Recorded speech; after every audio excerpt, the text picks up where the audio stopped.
Buenos and Hafaday, the Committee of the Whole is back from recess. We are still on Bill number 24-37 COR as amended and further amended by the Committee of the Whole. An act to amend Section 2 of Chapter 1 and Section 2 of Part 1, Chapter 3, and to add new sections 13, 14, 15, 16, 17, and 18 to Chapter 11, all of Public Law 36-107, General Appropriations Act of 2023, relative to appropriating $21,032,670 for the implementation of the Adjusted General Pay Plan. Colleagues, we are now in the last round for comments and amendments. We can find amendments in the drive, our session drive, under floor amendments. Everyone will have 5 minutes in this round for their final comments, and in the drive I see 2 amendments here. So if you would like to forego your time, you'd like to yield your time for closing remarks to a colleague, please remember that time can only be yielded to one colleague and you cannot have your time back even if it is not used. So we will begin in the front row with Senator Blas. Senator Blas has an amendment that can be found in the drive, and that is B24FBJP10COTW. Senator Blas, you are recognized. Thank you, Madam Chair. Madam Chair, the amendment as proposed would actually go and if you were to look at the bill itself, it would actually be a new Section 10, and it actually moves Section 10 as it is here to Section 11. But what this bill, what this amendment proposes is, first off, is to add a new section, again, a new section to the bill entitled Enactment.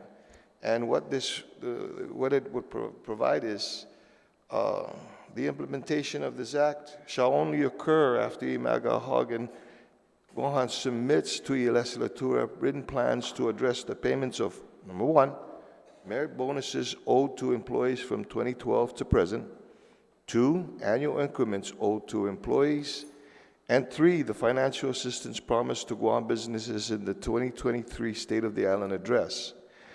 Regarding the merit bonus and increments, these plans shall include, but not limited to, the number of employees owed the bonus or increment, the amounts owed for bonuses and increments, the funding source that will be used to pay the bonuses and increments, and the time frame for which the owed businesses and increments will be fully paid. Regarding the promised financial assistance to Guam businesses, the plan shall include, but not limited to, the initial funding amount anticipated to be provided, the process by which eligibility for the assistance will be implemented, and the time frame for when the assistance will be made available. Madam Chair, I proffer this amendment because in the discussions we had in the Committee of the Whole, there was the concern and there was the issues that were brought up with regard to merit bonuses that were owed to, that continue to be owed and statutorily owed to not just those current employees, but the retirees, some of the individuals that have since retired from the government. There was a presentation earlier that from Mr. Byrne that the governor has taken and has decided that she would be responsible just for those merit bonuses that were owed to employees from 2017 to present, but it still left you know, that unpaid obligation to the other employees and the retirees from as far back as 2012. You know, Madam Chair, as we continue to move forward and wanting to now add on another obligation to the government, I think it's incumbent upon this government and incumbent upon us to be able to address those obligations that still you know, remain, as well as you know, these, again, I have to say, it's a statutory, you know, with regards to statutory obligated as these merit bonuses, the annual increments. It's, you know, that some of these employees are still owed. This, if this were to, the pay raise were to pass, you know, and you've got an employee who's hasn't had their increments provided to them, that factors in considerably to, you know, what that 22% would mean. Then the third area is, you know, we just finished a series of public hearings, or a public hearing for a series of bills to address the continued assistance, the assistance that our businesses need. Our businesses are the drivers to, you know, our economy in Guam. Businesses are the ones that, you know, derive the taxes or employ the individuals that in turn pay the taxes. What do those taxes basically mean? Those taxes mean that that's where the government gets its revenue. And if we don't help those businesses, you know, as was stated in the public hearing, and that we know, you know, then, you know, where then does our economy continue to drive or continue to go? And this is a promise that the governor had made in her recent State of the Island address. And in keeping with that promise and everything, I feel that before we can implement this act, I'm not asking her this. First off, I must say, this does not ask her to implement a plan. This only asks that plans be provided to this body on how they're going to be able to address, you know, these three areas, these three concerns. And then upon providing this body with those plans, then it can be implemented. It doesn't say that we have to approve the plan, it's just we have to receive it. Yes, thank you, Senator Blas. Okay, thank you. On the amendment, on the Blas amendment. Objection, Madam Chair. These amendment is not germane. You are recognized, Senator Parkinson. Please state your objection. Objection, Madam Chair. This amendment is not germane at all to this bill. Nowhere at the public hearings have we talked about merit bonuses or annual increments. And what the governor said in her State of the Island address is not germane to this bill. Yeah. Thank you. On the bill, there's been an objection on the bill. Anyone wishing to discuss? I mean, on the amendment, excuse me. Speaker Terlahi. Thank you. Just as to the, germaneness, yeah, if you look at the letter that was actually sent down as the pay plan, right? It includes the letter to the governor and purportedly the governor's approval of that entire package, which does go into detail about part of what we're approving in the pay plan is a plan that merit bonuses will be paid up to date and that they're going to make a plan for the payment. I don't really think we might need this because it's very clear to me that pay plan that's part of what we're mandating by, well, she mandated by approving the pay plan. And but I guess details on how it will be funded are those would be good. And the same thing with, well, the increments they're not mentioned, but they're definitely reflected as well because it's very clear, and we talked with them about this, that the increments had continued all along. They said there were no pay increases, but the increments had continued. And I'm not aware of any that are owed. I think they have kept up to date, the government of Guam, on the increments. That's the knowledge that I have. So I don't have any objection to just asking the governor for more plans on these three things. Thank you. On the amendment. Point of inquiry, ma'am. Please state your point of inquiry, Senator Fisher. Are we discussing Senator Parkinson's objection? We are discussing the amendment. So there has been an objection registered, and you can speak on the amendment in favor or in objection. Understood. Thank you. On the amendment, Senator Dueñas. Cedros Masi, Madam Chair. I support the amendment. I think it's good housekeeping. A lot of the context of how the Department of Administration represented the viability of this proposal, we're questioning context of,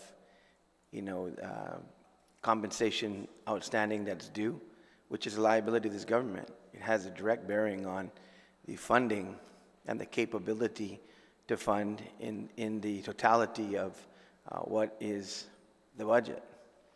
There was no denying on the record by the director of DOA that this is a righteous debt and that it has an impact on the fund balance and the capability and viability of the proposal. So I respectfully disagree with the objection, and I think this amendment's not only responsible, but good housekeeping. Cedros Masi, Madam Chair. Sejus Masi, Senator Dueñas, Senator Barnett, on the amendment. Thank you, Madam Chair. I too would like to just voice my objection to the objection. We, outside of Mr. Burns' very well-written general pay plan letter that was sent down to the body in January, I felt that we were absurdly short of anything in writing during the Committee of the Whole. That we had asked numerous questions of Mr. Byrne and Mr. Shane, and although we received verbal commitments, I'm more of a documents person, and so I would encourage anything really in writing be submitted to this body, especially because I felt we were kind of rushed along in this debate without getting a lot of the pertinent information, again in black and white, ma'am, so I just would state that for the record. Thank you. Thank you, Senator Barnett. Senator Fisher, on the amendment. Yes, thank you, Madam Chair. I support the amendment. I think this particular amendment shows both consistency and real care for the people who work for Guam. We can't leave these people behind, those folks from 2012 forward. We cannot leave them behind. They are owed this money just as much as anyone else does. And what the offer of the amendment is doing is he's bringing the legislature into line with our obligation to take care of government workers, not just in this administration, but going back to 2012. So I thank him for the amendment, and I thank him for kind of bringing the legislature up straight on what our obligations are to the people. Thank you very much. Thank you, Senator Fisher. Senator San Augustine, on the amendment. Thank you, Madam Chair. I'd like to ask the author, would he be acceptable to making an amendment that on the part there, the implementation of the act shall only occur after, that the Magahaga will submit a plan, so we can take a look on how she's going to do it, but not tie this general pay plan to that plan. Senator Blas, do you yield to the question? Yes, I yield to the question. Thank you very much for the question. I think that it's very clear of what this amendment intends to do, is that we've got to acknowledge that, and it was in the discussions of the Committee of the Whole. And, it's, again, this amendment that's proffered is just for plans to be submitted to the legislature that would detail these things, and it doesn't say that it has to be implemented. It's just these plans to be detailed before you can implement, this pay. This is so that we can acknowledge that first. Let's acknowledge that in at least in two of these areas, it's statutorily required. I think we have a responsibility in being able to address these statutory requirements, and this is the first way we're going to do this, is get a plan. Thank God for the committee hall, and I appreciate the good chairman as far as chairing it. But this is where this discussion came out, and we've got to be able to address it.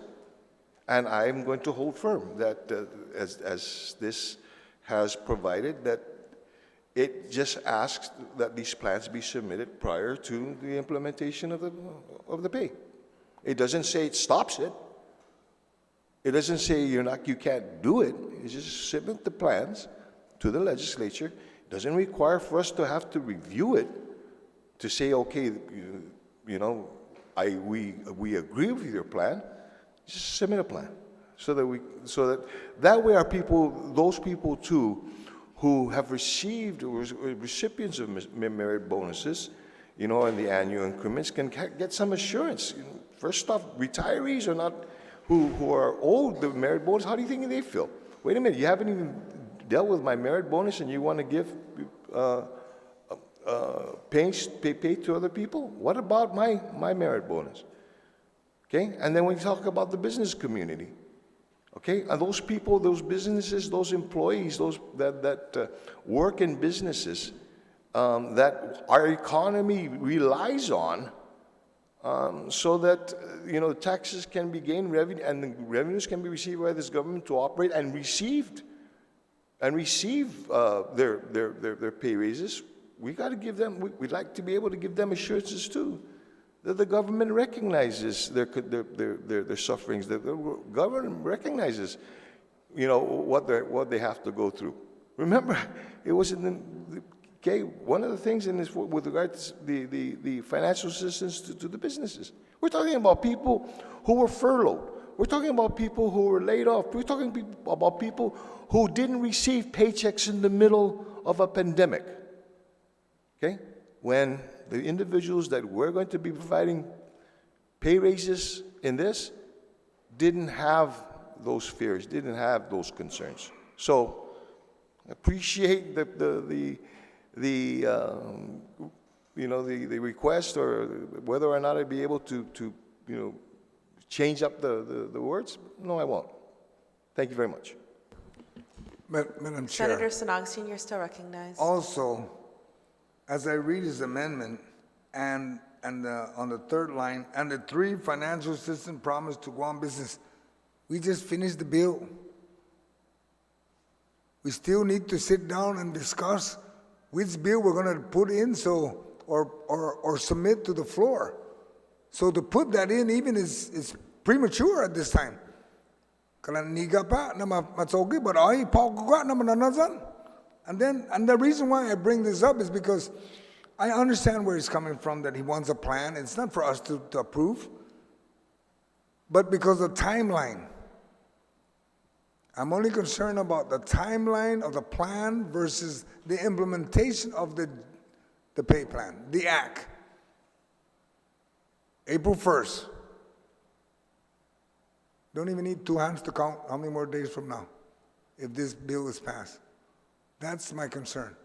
And I would just like to be able to communicate with Mr. Byrne and find out, because I have reached out to them in reference to where is the merit, what agency does it impact, so that we can come to terms exactly what's been going on.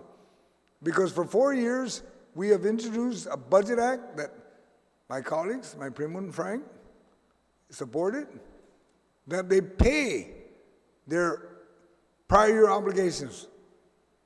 And that's where I would like to know, what did they not pay, and it's inclusive of merit. But that is a process that I'm asking now. And to tie it up to this act, I'm just saying, days are just too close, so I couldn't support this, but I understand where it's going. It's only a plan, understood. But the part there, when the second part, like I said, deals with the businesses, we just finished the bill. Not even 30 minutes ago. We're still in discussion on which bill. But we're in agreement generally of how to help the businesses. And the businesses are very thankful that there are 3 of us senators that are pursuing to assist them. But we got to get over this hurdle.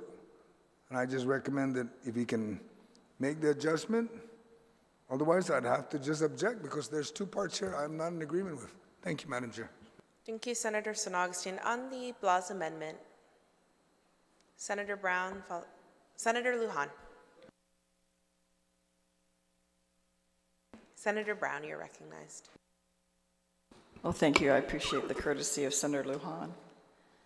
You know, Madam Chair, we're worried about timelines of April 1st. I mean, you know, the governor can decide what she wants to do, but as a body here, a deliberative body, I mean, we have every right to put our input with what we think are priorities. And it was very concerning when Director Burns was talking about these merit bonuses and relayed that the governor is only going to address merit bonuses that have been put in place during her term, which really politicized that process, because these are obligations of the government, and they're obligations that exist regardless of who's governor. I think we play too much importance.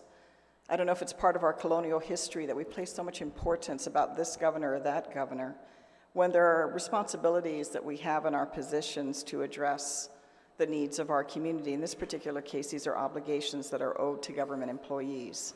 And the back and forth can be there as to why they were not paid in a timely fashion. Probably the reality had to do with prioritizing what funds were available. But my gosh, since now we want to brag that we're in a day of, we know we're awash with money and money's falling from the sky and we can have anything and everything and appropriate anything and everything for whatever because we have all this money, then there's no reason why this cannot be addressed, especially if we're looking at asking for a plan.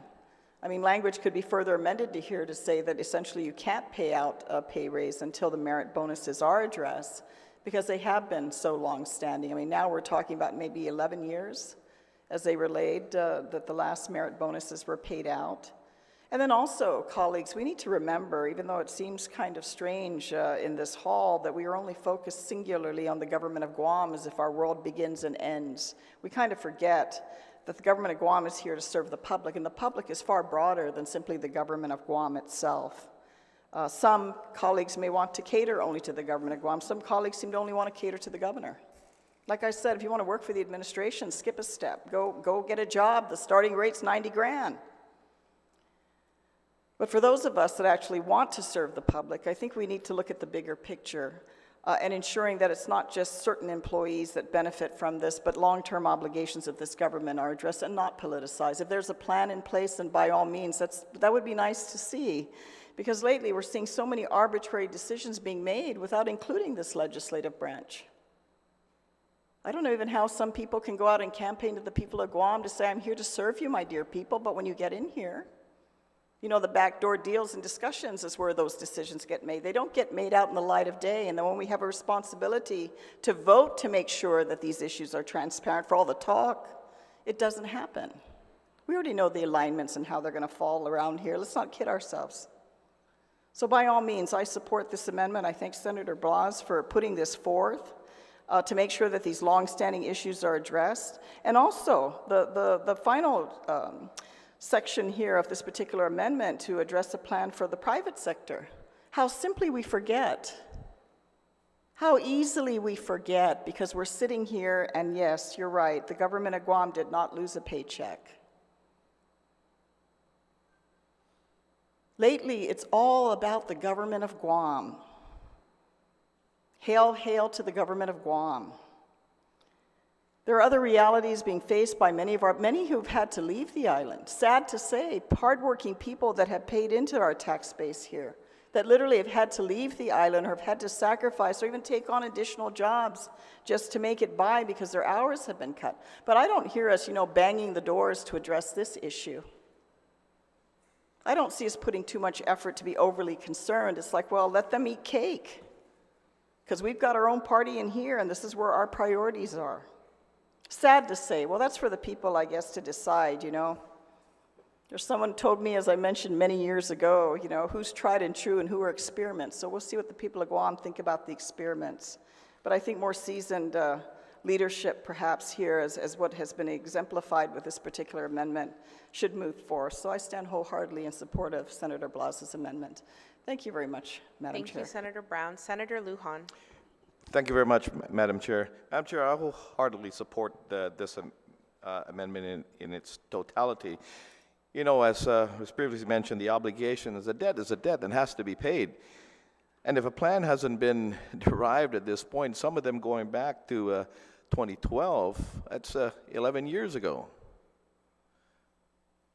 I'm sure quite a few of the folks that are due the merit bonuses have retired or probably passed away.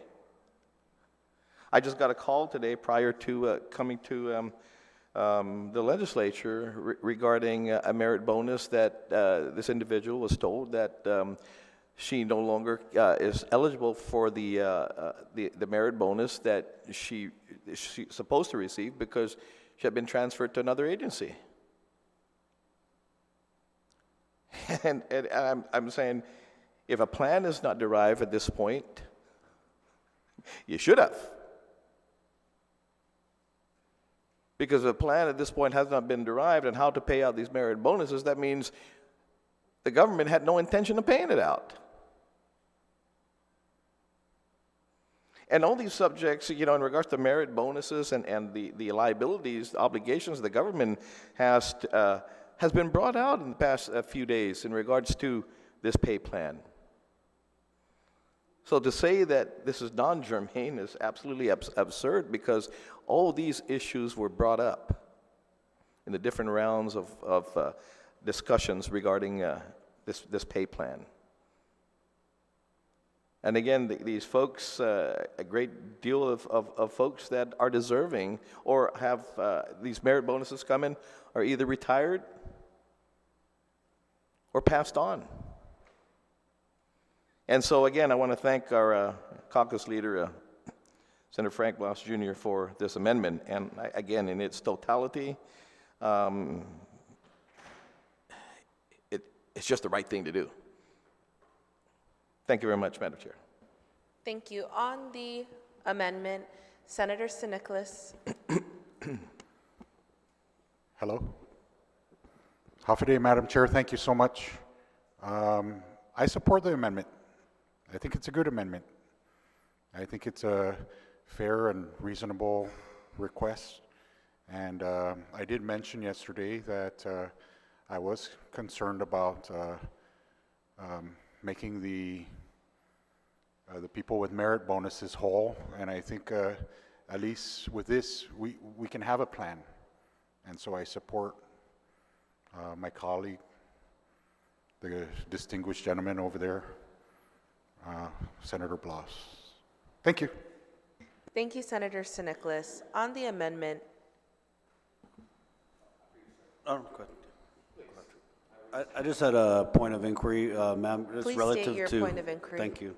Relative to the concerns raised by Senator St. Augustine, just so I can have a better understanding, the financial assistance plans, I know we did just finish the public hearing for that, so I would just ask the author of the amendment, how thorough does the written plan for the financial assistance, you know what I mean? Because we just finished the hearing, are you just looking for something general or a detailed implementation plan to be submitted to us? First off, I will yield to the question. Thank you very much, Thank you, Senator sir. Blas. You're recognized. And first off, I thank you for the question. And I recognize that yeah, there was a hearing. There was, again, but she obviously had some notion of doing this in her State of the Island address. Okay, so there is, I would assume, a plan. You know, the hearings that we had just minutes before, that was a hearing that was on the, first off, I think all three of the bills basically called for general fund appropriations. I must remind that, other than that, there still exists another pot of money that this legislature has no control of, and maybe in this plan that she can provide to us can be taken entirely from there.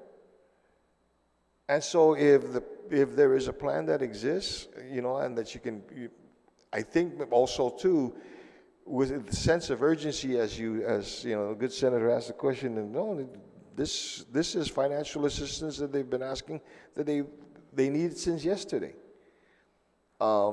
If she has the ability to be able to provide that assistance,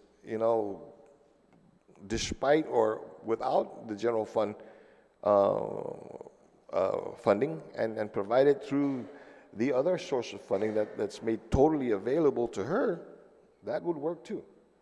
So, again, I must emphasize here, we're not asking for a plan that to be implemented. What we're asking for is a plan, and as best you can, provide some specificity that can give the assurance, that gives that level of comfort that the businesses so direly and so desperately would like to have and need right now.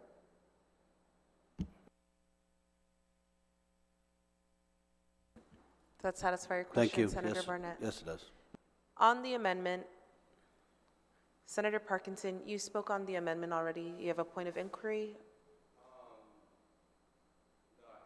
Okay, thank you very much. On the amendment, Senator Perez, you're recognized. Since it's Mossy, Madam Chair, yeah, I think this amendment does not hinder the increase. I think it's it's a reasonable amendment. In fact, you know, I think when we're talking about increasing the pay scales, it was to address inequities that exist mostly between line and autonomous agencies.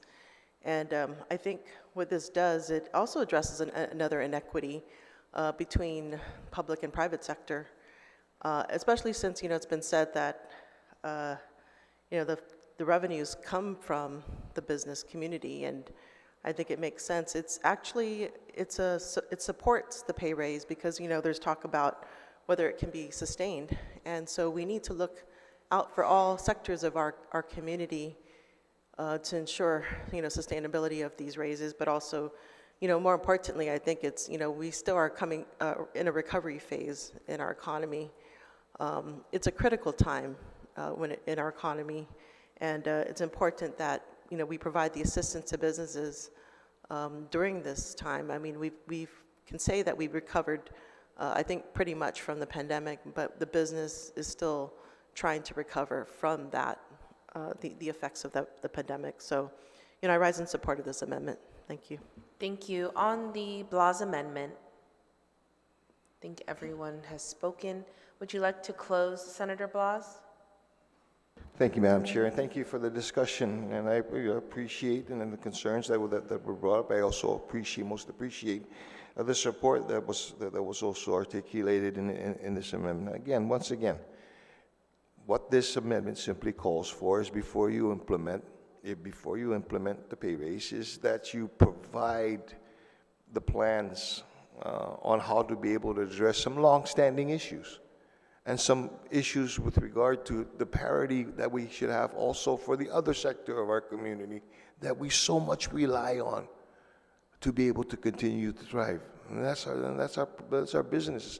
Those are those employees, again, that, you know, they didn't have to worry about not getting a paycheck. These are employees that are still working right now, don't have insurance. In fact, they use their insurance to be able to continue to survive. And just to provide them that sense of assurance that this government has not forgotten about them, that in the ability for the government to be able to help them, the government will help. Okay? But then also for those individuals that rightly deserved their bonuses and their increments. You know, it's an obligation we need to take care of.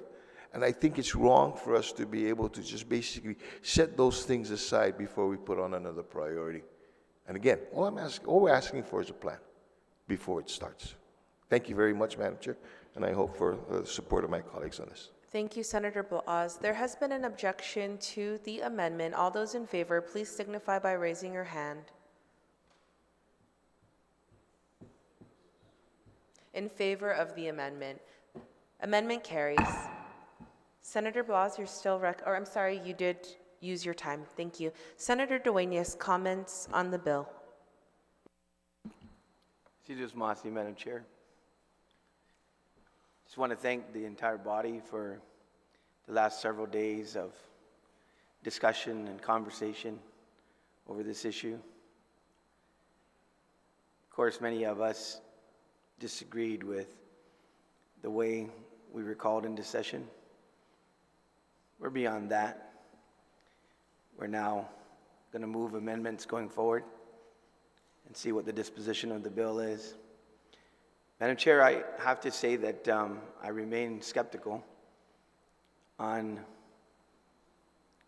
the viability of the funding. I believe that it was clear when we questioned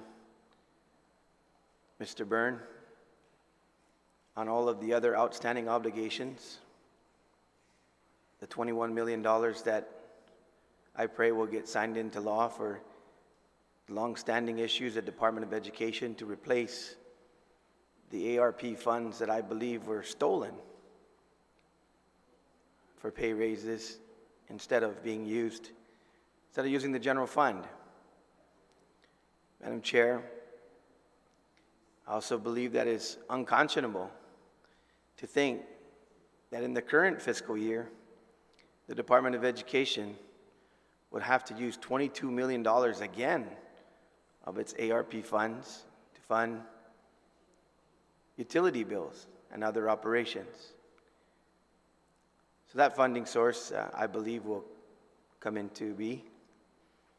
Madam Chair, I disagree with the position of DOA taken on the $9 million shortfall in special funds that need to be supported for a balanced budget in the context of having the general fund to subsidize that $9 million shortfall, $5 million of which is dedicated to education.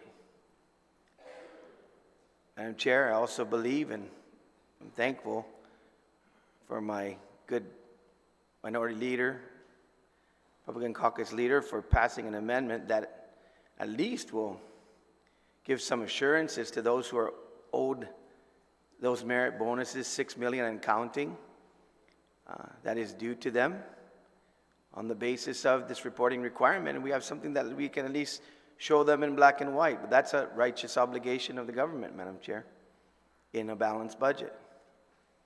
And then probably one of the most egregious things that I feel was left out when it comes to the preparation of this proposal is $6 million that's required for benefits. Madam Chair, if benefits are not paid through an appropriation and agencies are expected to absorb these benefits based on the new pay scale, then what that means is that that's going to cost them in their operations. That will cost them in money that they have available for equipment, supplies, gas for their vehicles, bush cutters, all the things that a lot of these line agencies are set out to do by providing funding for their operations other than salaries and benefits. That should have been part of the original package. This should have been a request for $27 million. But it's not. And so for that reason, I also have much reservation.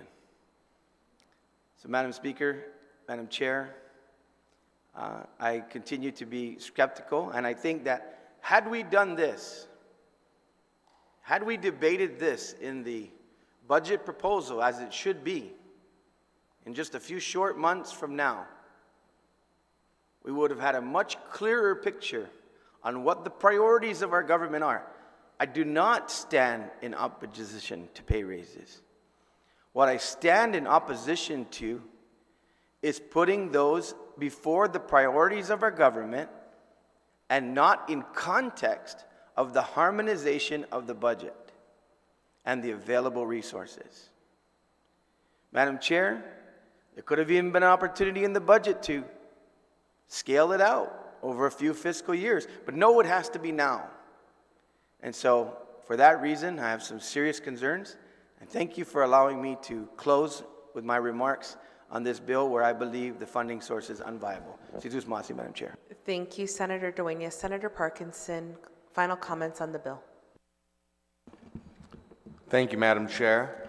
Though I have had some reservations with the amendment proffered by Senator Blas, I do have to admit that I do like the contents of them, even if I don't agree with the form.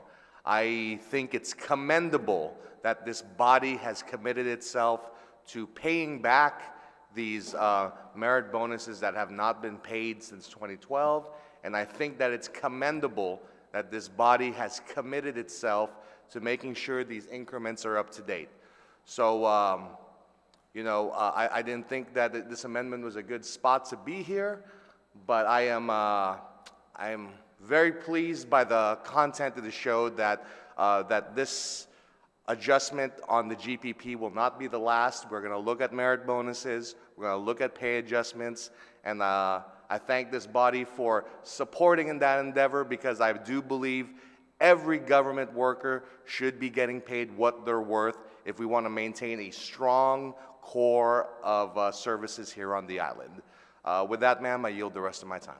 Thank you very much, Senator Parkinson. Senator Barnett.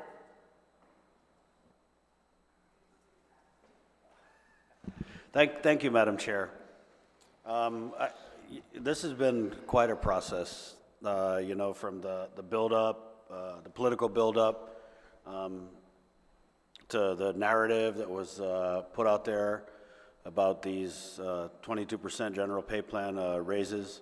And, you know, honestly, this is something that I had campaigned on, not for the government across the board, government-wide, but when we gave the raises, we used the federal funds to give raises to the teachers and administrators at GDOE.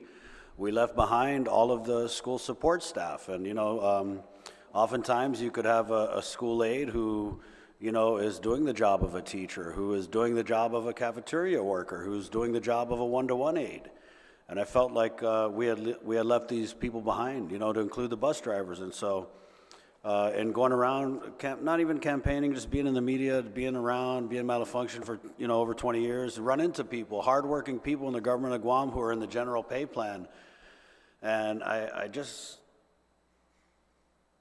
struggle with the fact that we talk about the cost of living, and we're in a position now, if we're going to take the word of the governor and the Department of Administration, we're in a position now to bring these hardworking employees to a better state, and that's kind of what our culture is about. You know, I have reservations in that we don't have the leeway. I don't believe we do have the leeway to act, especially in the small window. You know, it's not our fault the governor promised these employees that they were going to get a raise on April 1st. And it's a little bit of, you know, to kind of expand on something my vice chair says, it's a little bit of the cart before the horse, right? I feel like she could have marketed this plan and this proposal better. She could have, and had she done that, there might have been more buy-in and more investment from this body in it. And instead, you know, we were just up against the wall, right, with these special session calls and just really the lack of information. But if it's a case of we can't go in and exempt everyone who makes over $80,000 from getting this 22%, or we can't go in and take out big chunks of this general pay plan because, again, it's just so general and so wide, where you have a janitor and a territorial veterinarian in the same pay plan. And so I just wasn't sure if we could, as a body, go in and fiddle with it and you know, make it cheaper or make it more equitable, so that we're really rewarding the people who are below the poverty line and working in the schools, right? But I'm just not sure that we, A, have that ability, and B, have the time to do it, because we're caught in this game where the governor has made a promise to the people of Guam, and now the ball's in our court. And if the choice that's put before me is that I can lift up some people or leave everyone behind, I have to go with lifting people up, as difficult as a decision as it may be. And so I just feel like there are still things that we can do with this measure, and then maybe at a later time we can go back and look at this general pay plan and maybe break it into smaller, more manageable pay plans, so when we have this conversation again, you know, like a school support staff pay plan where you have bus drivers, you have, you know, the school support staff. We go in, we do the desk audits, we reclassify positions in the agencies, like, you know, the Guam Department of Education.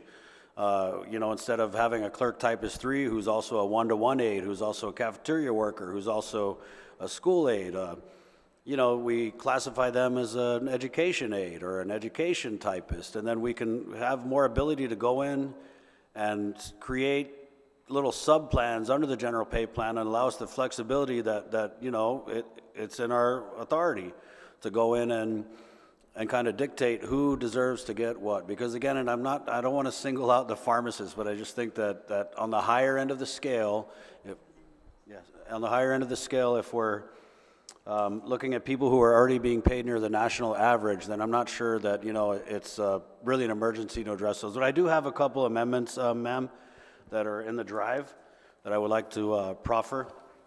The First Amendment, because, so much has come out of the University of Guam about they need to get their full budget or else they're going to sock it to the students and there's going to be a tuition hike. And so my First Amendment, it just mandates that the University of Guam shall not raise tuition rates at any time between April 1st, 2023 through March 31st, 2025. Because if they're saying that they need these 22% raises, then I just don't think it should come on the backs of the students. If we're going to give this to them and, we're also trying to elevate the people and let them go to school here on island, then I don't think that they should fall victim to a tuition rate. If out of one side of the mouth, the University of Guam is saying that everyone deserves to be paid more, but then out of the other side of their mouth, they're saying they're struggling so hard that they've got to raise the tuition rates. And so I would just pray that my colleagues would support this amendment. I also have another one. I'm not sure of the process. How do I? We'll is take one it at a one time? amendment at a time. Thank you, Madam Chair. So on the First Amendment, that is B24CB L512 P9 COTW. On the amendment, there's been an objection. Anyone wishing to speak on the amendment? Senator Fisher, you are recognized. Thank you, ma'am. I appreciate the senator's sentiment here in not wanting to foist an additional burden on the back of the students, but I don't know if you've seen the performance of the University of Guam's endowment fund. It's miserable, and until they get their house in order, I've got no faith in them. So I object to it. They're not even using it. Their endowment fund is making nothing. So I can't support this. Thank you. On the amendment, Senator San Augustine, you're recognized.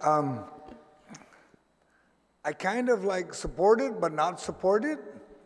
And the reason why I bring this up is because I did speak with the chairwoman of the regions. And she did ask if they can get a bump up in their budget in 2024, they would avoid, they've been trying their best to avoid a tuition increase for students. So, and like the colleague mentioned earlier, but I'm not going to discuss that part, but that's what they're trying to do, is avoid it. They need more funds. But, gosh, shall not raise tuition rates. I don't support raising tuition rates, but I'm just trying to figure out. I kind of like the amendment, so I'm not going to even comment to object or not, but it's just that the university wants more money, more funds in 2024, and they actually welcome this pay increase. Thank you, Madam Chair. Thank you, Senator San Augustine. On the amendment, on the Barnett amendment, Senator Parkinson, you're recognized. Yeah, I have to echo the sentiments of my colleague, Senator Joe San Augustine. I like it and I don't like it. There's definitely things in this provision I do think I like, but really I think this needs to be its own bill. I think this needs a little bit more discussion. I think it needs to be cooked a little bit more. So at this time I cannot support, well, man, I'm in the same way as Joe San Augustine. I like it and I don't like it. I would recommend to the author to potentially consider this as its own bill. Thank you, Senator Parkinson. On the amendment, Senator Brown. Thank you very much, Madam Chair. I mean, I think the university has already set the stage publicly to create the agenda that they are going to raise tuition rates if the legislature in this upcoming budget doesn't appropriate additional funds. And again, it kind of plays into the comments made earlier by some of our colleagues, how it would have been more beneficial that this whole proposal of this bill had been incorporated into looking at the overall budget, because this particular proposal of this bill, which this amendment is intended for, is quite a substantial amount.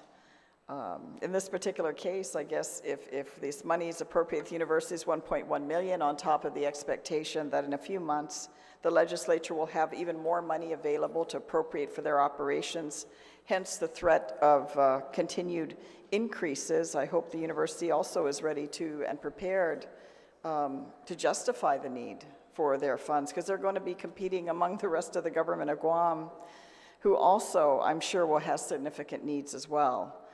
In this particular case, we're appropriating this money for pay raises, and then on top of that, we're being asked to provide more money for the operations of the university. I love the university. I graduated from the university. I have taught at the university. I've worked administratively at the University of Guam. But again, in our current capacity, I mean, we have responsibilities to all operations and all segments of our government.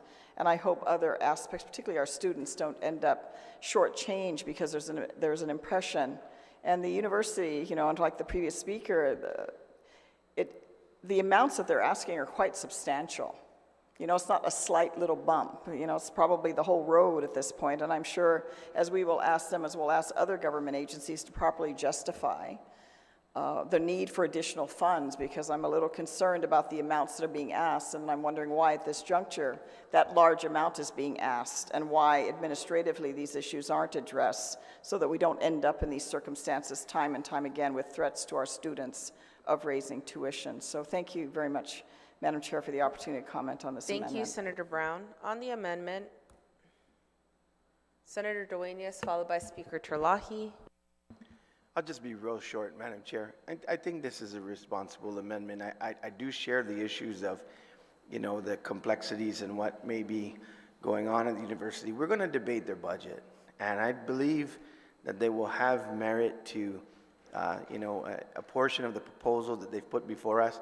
And now we're talking about budget, so this is a good idea.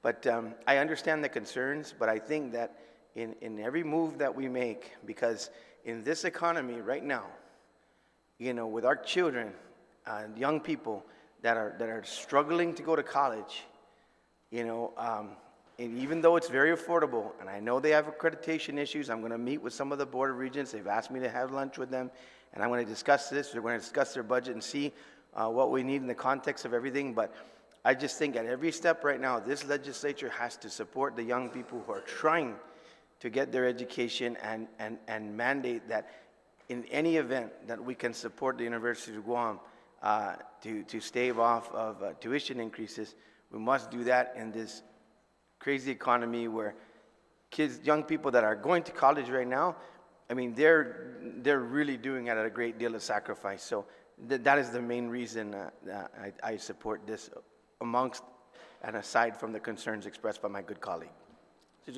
Thank you, Senator Duenas. On the Barnett amendment, Speaker Terlahi, you're recognized. Thank you, Madam Chair. I support the amendment. I like it. It's, I think it's fair. We do want to do what we can after UOG's announcement that they are looking for a tuition hike in the upcoming years. I don't think that's appropriate at this time. We just finished talking about cost of living and how it has increased for these students, how it has increased across our entire population. And we really do, if I could give them free tuition, I would. So I think if every effort that we can to hold the tuition rate down, that we should. And this comes, you know, after some other raises at the university. According to this resolution 22-43, they raised faculty salaries in 2022 for a total of 40% over 2 to 4 years. So the first increase was 20%, and then they're going to stretch out the rest of that 40% increase over the years. We don't control the University of Guam's salaries. They determine those, and we've also given them some very special accommodations to control other things up there, including the land, including the research corporation, procurement, and and special accommodations to give them the flexibility that they need. There was also, it looks like the faculty salary increase came on the heels of a administrator's increase. Administrator salary plan was updated in 2021, and it says the increases ranging from 39 to 105% increase. So I really don't like to see talk of raising the tuition after those types of things. I think we have to do what we can to keep the tuition down. And like I said, we cannot control some of these semi-autonomous agencies or the university for the salaries that they set. But because we are funding this salary increase for their employees that match up with the GPP, I very much support that we tie them at this time to not raising tuition, and that we do that for the students, and we take care of the employees by this pay raise as well. Situs Masi, Madam Chair. Thank you, Madam Speaker. On the amendment, Senator Kanata. It is my understanding that the University of Guam is accredited by the Western Association of Schools and Colleges, aka WASC, senior for the educational facility, right? So with that being said, is it safe to say that the author of this will not threaten accreditation of the University of Guam? Senator Barnett, do you yield to the question? Ma'am, if you don't mind, the question again is, would this amendment jeopardize? Accreditation to the University of Guam, because it needs to have its independence of governance. I don't believe it will, ma'am. In fact, I have additional language to amend my amendment, just to make it a little safer, but I don't believe it will, ma'am. And the intent of this amendment really is very simple. I don't want to be, I want to give UOG, even though they could do it on their own, the 22%, but I don't want us to be caught in a position where we do this to elevate the workers, and I know there's a lot of hard workers at UOG. I know some of them, they're my friends. But I don't want to create a situation where we do this and then, a couple months down the road, they announce that they're going to sock it to the students. They're going to nuke us if that happens. So I don't believe that it will jeopardize their accreditation, ma'am. UOG is a fine institution, and I think that it's fine. Thank you. Thank you. Does that satisfy your question, Senator Kanata? I just wanted to clarify that. Thank you. Thank you. On the amendment, Senator Nicholas, you're recognized. Hello, Hoffaday again, Madam Chair. I got both my degrees up at the university. If they ever raise the tuition there when I was going to school, I probably won't be here.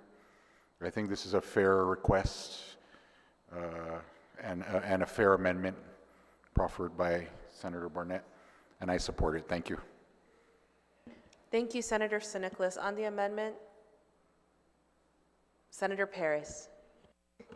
Thank you, Madam Chair. I rise in support of this amendment. I think, this whole exercise has been about addressing inequities, and I think it's really critical that we, support, I guess, those that the have-nots, right? The have-nots are, the student population with the least amount of resources at this point, right? If they don't have a job themselves. And, it's really critical to support students, if we can even, hopefully one day pay for their tuition, right? So they can focus on their studies. It really would support their advancement. And, as, UOG has said many times, the investment that we put into students has a multiplier effect, and it has boosted our economy many times. And I think this is, a wise thing to do. It's a fair thing to do, and it's an equitable thing to do. And so I rise in support. Thank you. Thank you. On the amendment, Senator Barnett, would you like to close?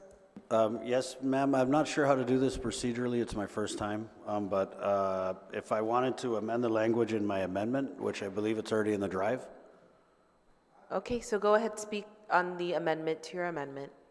Okay, so all I'm doing is just changing the last part, and it's in the drive, to read, the University of Guam shall not raise tuition rates at any time between April 1st, 2023 through March 31st, 2025 as a condition of receiving this appropriation. Because I believe the amendment as previously written may have provided a loophole that UOG could drive that tuition increase through, and so I think that this language tightens it up a little bit more, Madam Chair. We'll take a brief recess to make sure it's on the drive. Thank you.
The Committee of the Whole is back from recess. We are currently on the Barnett amendment. We were waiting for the proposed amendment, so colleagues, it has been distributed and it is in your drive. Senator Barnett. Thank you, ma'am. Am I closing? You can read your amendment. Oh, let to me the read my body. amendment. Yes, sorry. Your amendment to the amendment. My amendment to the amendment is, you can see it, it's right here. It says, as a condition of receiving this appropriation, the University of Guam shall not raise tuition rates at any time between April 1st, 2023 through March 31st. Sorry, there's a typo there. Yeah, it's supposed to say 2025. Because the way this amendment is written now, it would require us to go back in time. Let's,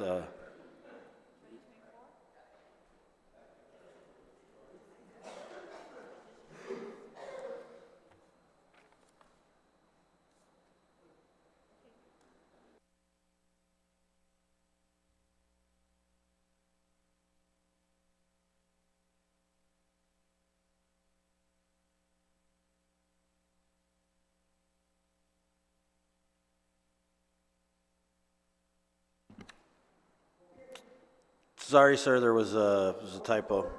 Thank you. Do you kind of like, I would just. Technical correction so it'll read March 31st, 2025. Thank you very much. On the amendment to the amendment, anyone wish to speak on the amendment to the amendment? Madam Chair, Senator Sanagsin, you're recognized. I'm trying to understand when the author said technical correct, there's nothing technical here. Technically, there's nothing technical. And legal, you know that. You can't say there is. Because why? It starts with April 1st and March 31st. And March 31st is the day before April 1st. So all you do, the technical is to flip the month. That's all you do, nothing else. So I'm just saying, I support it based on the way it is. You can only flip the month. You can't flip anything else. We'll take Thank a you. moment's recess. Thank you, ma'am. And fix it, eh?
The Committee of the Whole is back from recess. Senator Barnett, you are recognized. Thank you, Madam Chair. If you don't mind walking me through this, so I have an amendment. I believe I want to withdraw the amendment I previously proffered and replace it with this. Okay. I do. There is a motion to withdraw the amendment. Any objection? Hearing none, motion passes. Okay, and Let's so I'd proceed. now like to proffer this new amendment that's in the drive and it's also been passed out. And it basically says, as a condition of receiving this appropriation, the University of Guam shall not raise tuition rates at any time between April 1st, 2023 through September 30th, 2025. And the reason for the change is at the suggestion of our appropriations chair, we're trying to align it with the end of the fiscal year, Madam Chair. And so I would, again, and to echo the comments of a previous speaker and Senator Perez, this whole exercise in granting these pay raises is really to address the inequities, right, with the pay scales of hardworking government employees and their, stateside and even in some cases their autonomous agency counterparts. So I just want to be careful that in addressing inequities, we don't create new ones. And so that, again, is the purpose of this amendment. If we're going to grant the University of Guam the 22% raises, then I just want to make sure that they're not going to turn around and pass that cost to the students. Thank you, ma'am. Thank you. On the amendment, on the Barnett amendment, Speaker Terlahi. Yes, I support this amendment that locks in tuition rates as a condition for receiving the appropriation. In fact, I think it's a much better amendment this way because it gives them the option. If they don't want the money for some reason, then they don't have to take it, and they can pursue what their course is. And again, I just want to say for the record, I think it's this is to give them money. It's not necessarily to give them the authority, because it looks like the University of Guam has the authority to raise the pay of these people, and they just haven't done it. Those whose salaries align with the general pay plan of the line agencies. They have, on their own authority, raised the salaries of faculty 40%, 20% in 1 year, and then in increments in the next 2 years. They've also raised administration pay from 39 to 105% prior to that. But again, we're talking about keeping the salaries at a certain rate for the students, because we want as many people to go through the university as possible, to make it affordable for them, to help them to improve the quality of their life. And we are facing inflation. One of the university documents shows inflation to be 117% over the last few years. So I think it's an excellent amendment that we're going to tie this granting of this additional money to a hold on the tuition rates. Thank you, Madam. Thank you, Madam Chair. Thank you, Speaker Terlahi. On the amendment, Senator Fisher. Madam Speaker, I rise for the purpose of asking the gentleman, Senator Barnett, a question. Please state your point of inquiry. My point of inquiry, ma'am, is whether he believes that the phrase, as a condition of receiving this appropriation, the University of Guam shall not raise tuition rates at any time between April 1st, 2023 through September 30th, 2025, would allow the university to hypothetically meet on March 31st, 2023, and enter a rate of tuition for the upcoming years. Mm-hmm. Senator Barnett, do you yield to the question? Well, thank my colleague Senator Fisher for that very thorough examination of the language. I mean, it is what it is. Anything could happen. Madam Chair, I think that we could solve that problem by simply striking through the word rates after tuition. So is that a proposed amendment to the amendment, Senator Fisher? If it's appropriate to make it without being in writing. Okay, there has been a proposed amendment and to be allowed without another document be printed to strike the word rates after tuition. So the amendment would read, I'm sorry, point of asking the author a question.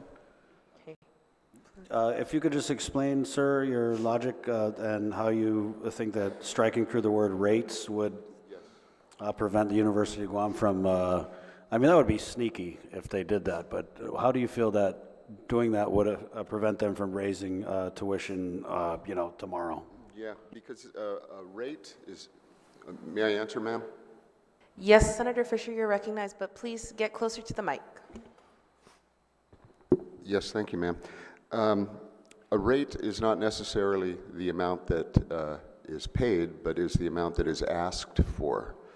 So I'm trying to decide whether or not the university could meet, 10 minutes to midnight on March 31st, 2023, and said, for calendar school years 2024 and 2025, our rates will be this, and thereby evading this prohibition.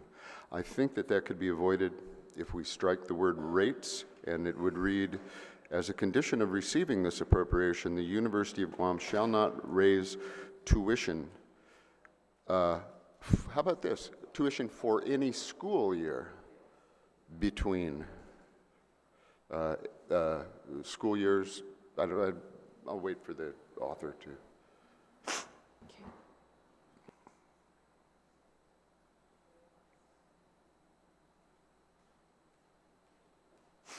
Ma'am, could I don't know if this is appropriate, could I ask for a recess? We'll take a brief recess.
The Committee of the Whole is back from recess.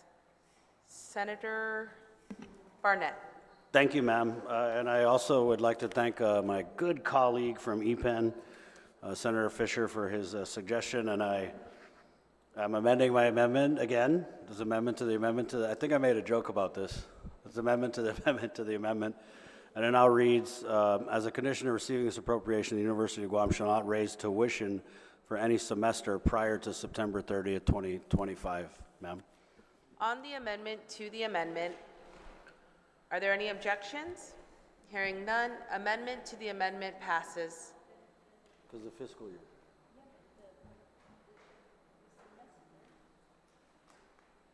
Prior to. Amendment passes.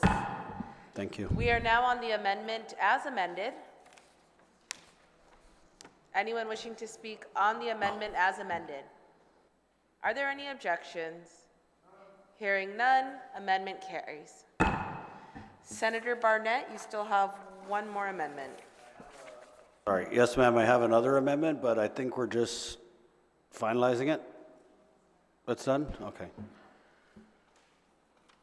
And ma'am, if I could just speak on this amendment, which is going to be passed out. So I believe the intent of these across-the-board raises, 22% raises for employees in the general pay plan, at least for me, the intent here is to protect the classified system and encourage people to apply for classified jobs. Unclassified jobs, I understand that some agencies use them as a tool to react quickly, but I think that that practice has become the norm rather than the exception. I believe it should be the exception. And when you talk to the government employees, there's a big problem they have when they're working next to someone who comes into the job on day one because of who they know, not what they know, and they receive the same amount of pay that a tenured classified government employee takes years to receive, ma'am. And so I'm just proffering this amendment to exempt unclassified employees from this 22% pay increase, again, because I think we need to encourage people to apply into the classified service. If we're talking about recruitment and retention, and this 22% across the board pay raise is supposed to address those two issues, then I don't know why we would give a 22% pay raise for positions that we have no problem filling at all, ma'am. And so I did have a couple of exemptions in here. One of them is for the Mayor's Council of Guam, because their staff, there's unclassified, and there's similar situation to our staff here at the legislature. Is every election, if there's a change in office, there's usually a changeover in the employees, thus that they have that unclassified status. And I also have proffered to exempt the Guam Election Commission, ma'am. And again, with this amendment, no unclassified employee is going to lose their job. They're just not going to be able to avail. And also, I'm going to exempt federally funded positions, ma'am. But they're just not going to be available of that 22% raise, which I believe will make the classified service that much more attractive. If that's our intent, is to really strengthen recruitment and retention, then I think that is a great way to do it, in my humble opinion, ma'am. So I would just ask the support of my colleagues if they have any amendments they would like to make to this amendment. I'm all ears. So thank you, ma'am. Thank you. On the amendment, Senator Paris. Thank you, Madam Chair. So the original amendment didn't include the federally funded position, so I would like to make a motion to amend the amendment. Point of information, ma'am. Can we take a short recess to make sure everyone has the right amendment? Yes, and we are reading B24CBL1P10COTW, and I believe it does state no government of Guam funds or federal funds shall be expended for any pay raises for unclassified employees. Ma'am, I just asked for a short recess because I don't believe that's the proper one. Okay, well, Thank a you. moment's recess. Thank you.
The Committee of the Whole is back from recess. We are on the Barnett Amendment B24CBL1P10COTW2. This has been passed out, colleagues, and can be found in our drive. Senator Barnett, you're recognized. Thank you, ma'am. I would like to speak on the amendment. Oh, I'd like to withdraw the previous amendment. Wait, did I proffer? I did. So I'd like to withdraw the previous amendment. On the motion to withdraw the previous amendment, are there any objections? Hearing none, motion carries. You may speak on the new amendment. Thank you, Madam Chair. And so there's a new amendment that's been passed out, B24CBL1P10COTW, parenthetical 2. The amendment reads, unclassified employees, notwithstanding any other provision of law, unclassified positions covered by this act shall not receive an increase in compensation for fiscal year 2023. Any unclassified employee who resigns after March 21st, 2023 and is rehired to the same position prior to September 30th, 2023 shall not be slotted in a pay grade and step that pays higher than the employee's salary at the time of the resignation. This section shall not apply to unclassified employees of mayoral offices, the Guam Election Commission, and federally funded positions. And again, ma'am, you know, the messaging ahead of this proposal to increase the general pay plan pay by 22%, a lot of it was peppered with terms like recruitment and retention. And I'm just going to be consistent and go back to my previous argument that I don't think that we need to give a 22% raise, you know, to employees that we don't have, or positions that we don't have a problem recruiting or even filling, for that matter. And these positions that we're talking about, and this what I believe was an abuse, and we had in the questioning with the Department of Administration, it was frustrating because they didn't give us anything in black and white. You know, when I asked about the unclassified employees, the response I got was it was a handful. And yet the minute I introduced an amendment to exempt these unclassified employees, now we're finding out that they're everywhere. And so the tool of hiring unclassified outside of, and I get the argument, is that sometimes agencies are in a pinch or there's a grant that they have to manage, so they have to hire somebody who's unclassified. But when I'm hearing about agencies that have had LTAs, you know, who have been at these agencies in these unclassified positions, in these limited term appointments for several years, then it becomes clear to me that we're circumventing the competitive process to get these people into these positions. And the end goal should be to classify these employees or not hire them if they're not needed. Correct? Thank you. And so again, that's the intent of this amendment. I believe that by exempting the federally funded positions addresses some of the concerns that were raised by my colleagues during the recess. And also by exempting the Guam Election Commission because they have unclassified employees, but those unclassified employees go through the competitive application process. And again, the mayoral staff, because they work hard and they definitely deserve 22%. And just the nature of their employment, I feel is different from the run-of-the-mill unclassified LTAs that we're talking about because their employment is tied to an elected office, similar to the staff that we have here at the legislature. So again, I would just ask for my colleagues' support of this amendment, and thank you. On the Barnett Amendment, Senator Fisher. Yes, thank you, ma'am. I rise to ask the gentleman a question. Please state your point of inquiry, Senator Fisher. My point of inquiry, thank you. In light of what the gentleman just said, does he intend to work on legislation perhaps to assist these limited term employees actually get into the classified service so they too can enjoy the benefits of a pay raise? Thank you. Do you yield to the question, Senator Barnett? I sure do, ma'am. I would implore the governor to do her best to encourage these limited term employees and these unclassified hires and even the unclassified political hires to apply and compete for jobs, just like everyone else who, you know, is in the classified service. And so it had the Department of Administration come prepared, and it's really upsetting. You know, this is a huge proposal. And having questions and asking for information has been painted as saying no to these raises, and nothing could be further from the truth. We have an obligation and a duty to find out as much as we can. And with this huge proposal, we had the Department of Administration coming down here to the Guam Congress Hall. They didn't really have any supporting documents. They didn't have any charts. They didn't have any staffing patterns. We asked repeatedly about unclassified hiring. They couldn't even tell us how many unclassified people were going to be affected by this general pay plan. Instead, the answer we got was it was just a handful. And so had there been a genuine effort to inform us of just the basic information, I don't think we would I don't think my colleagues would have this level of uncertainty. And so yes, I would implore the Department of Administration, if there is language or if there is a process that you believe we can entertain here with this body, then I'm committed to entertain that language. What I don't want to do, though, is further enable this circumventing of the classified system, because, again, I understand that there are certain situations where you're in a pinch and you have to put somebody in, a warm body, quickly to move. But when we hear about the prevalence of these LTAs, and these LTAs are just rolled over year after year after year, I mean, it's not fair to them either, because they don't get to avail of the retirement, they don't get to avail of the benefits. But what they do get to avail of is a salary that's commensurate with classified employees who oftentimes have worked hard for the people of Guam for a number of years to achieve that level of pay.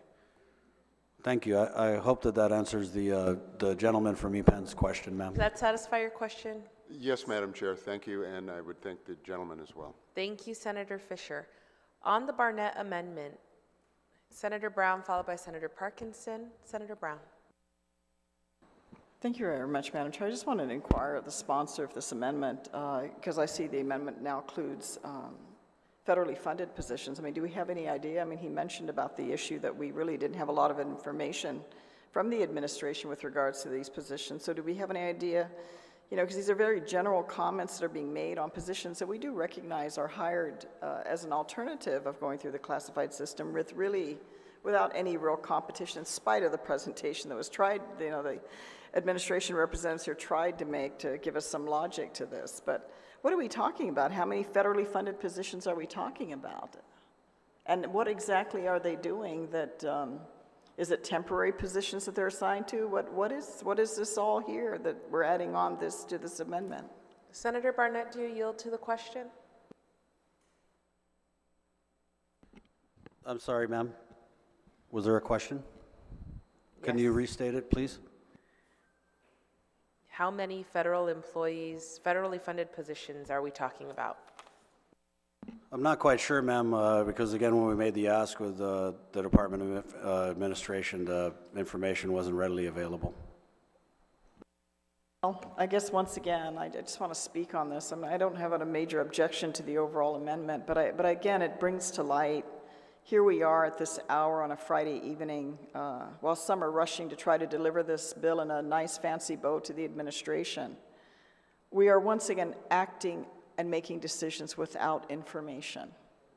And we ultimately really don't know what we're approving, how much it's going to cost, what the impact's going to be to our community and to our community here that's going to be saddled with such a substantial bill moving forward that right now is undefined, including this. And I do want to relay that because, again, this whole process have been rushed, and instead of trying to make really responsible decisions, reviewing this, where we could really help out those that are really in need of the support, that could really benefit from this, you know, the intent is to move forward and not have the information available, which this information should be. I'm much to my surprise after yesterday to start realizing that really I would be curious as to whether or not even the government of Guam, Department of Administration, or whoever would be the responsible entity actually is keeping track of this information that should be readily available in terms of how many employees we have, where are they, how many classified employees, what areas are they serving in, how many unclassified, where are they serving in, and what are they doing. And I'm speaking as a career unclassified employee. I've never been a classified employee of the government, nor have I ever aspired to be one. That has been my choice. But I'm a little concerned as we move forward in this process, including this bill, with this amendment here of making decisions really without information, because I don't know if we're approving 100 positions, 200 positions, 300 positions. And under this umbrella, we don't even know what they're performing, and is it so critical that we need to include them because someone decided to say, oh, because it's federally funded, we should include it. It still doesn't justify at the end of the day the whole argument with regards to those in the classified service receiving this benefit, and then those that are not in the unclassified service that have not had to deal any real competition for the position they have. And in reality, I mean, we know why, and then maybe we need to go back another day and examine the need for these positions and how long we should allow them, because there's such an avenue, unfortunately, for abuse of the process, more than they are really beneficial to the community when you get right down to it. It's not an offense to the people that are holding these positions. I mean, it's unfortunate, as the sponsor mentioned, you have some that have been in these positions for years hoping that they will have an opportunity to actually be hired, you know, as a full-time classified employee in the government, and they're not, and they're drug along for years and years and years, and that's unfortunate because in some ways these individuals are also being taken advantage of. So I just want to relay that with regards to this proposed amendment. Thank you very much, Madam Chair. Thank you, Senator Brown. Point of information. Please state your point of information, Senator San Augustine. If I'm correct, I heard that the question of limited term or unclassified don't receive the benefits. They receive all the benefits just like a classified employee, just to make sure that's known. That's everything. Thank you for your point of information, Senator San Augustine. On the amendment, it was Senator Parkinson followed by Senator Perez. Yeah, just a point of information Please regarding state your the point of question. information. Yeah, so I just want to provide information regarding the language of federally funded positions. So the concern was that my concern was basically derived from Guam EPA, where many of the positions are federally funded. And so the situation is that the federal government is willing, from what I understand, to honor the increases from the general pay plan. And yeah, I'm not familiar with the LTAs, but Guam EPA, according to the deputy director, has 12 unclassifieds. Yeah. So, I mean, I guess my concern was that I didn't want to have the negative effect of limiting them from getting a pay raise in which the federal government was willing to reimburse. And I think, you know, the other agency that has a lot of unclassifieds that are critical is Department of Public Health.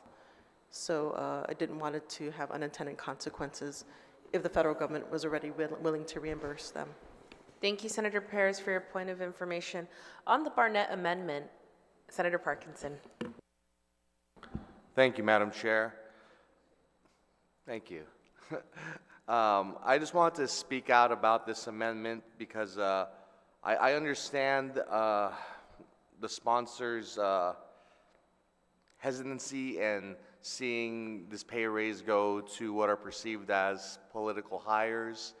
And you can see that where he's exempting mayor offices and the Guam Election Commission. But I think those exemptions don't cover enough. I think it's going to miss some people who deserve this raise. And more importantly, I think to speak of unintended consequences, that this bill this amendment may be a poison pill to the entire thing. This potentially leaves us open to litigation for violating equal employment opportunity protections, because we treat some classified employees different than other classified employees, and are different than other unclassified employees. And so I don't want this amendment to potentially sink the entire thing. And for that reason, I have to stand and speak up against this amendment. And with that, I yield the rest of my time, Madam Chair. Thank you. That is an objection against the amendment. And anyone else wanting to speak on the Barnett amendment? Senator Kanata, you are recognized. Can we just ask legal counsel if that's a valid motion by Senator Parkinson? And I would also like to ask legal counsel if these jobs are not competitive and you just get the job, is that even an equal employment opportunity? Because, you know, I would just ask also legal counsel that, because it's my understanding that when you announce a job and people are competing for it, then that's where the EEO protections come in. But if a job is not announced and people just get the job without other people knowing about it, I'm just not sure if, I mean, I don't know, I'm not a lawyer, if those protections are or would be in place. We'll take a brief recess.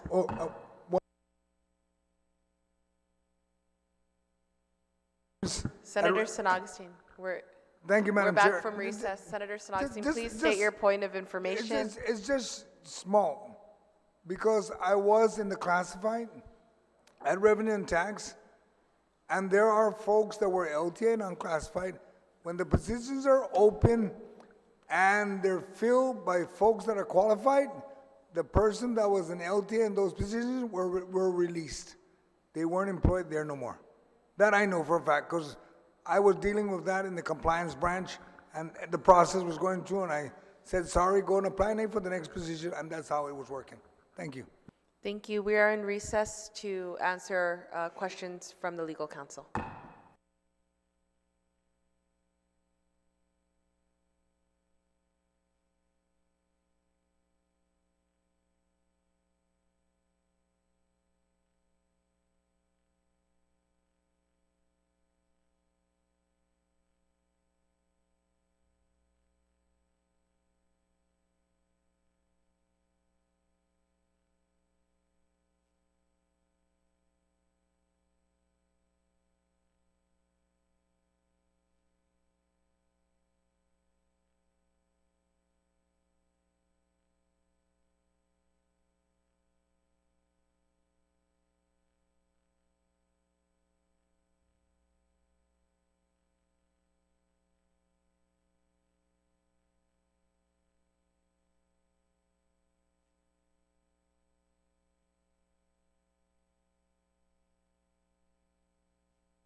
The Committee of the Whole is back from recess. On the Barnett Amendment,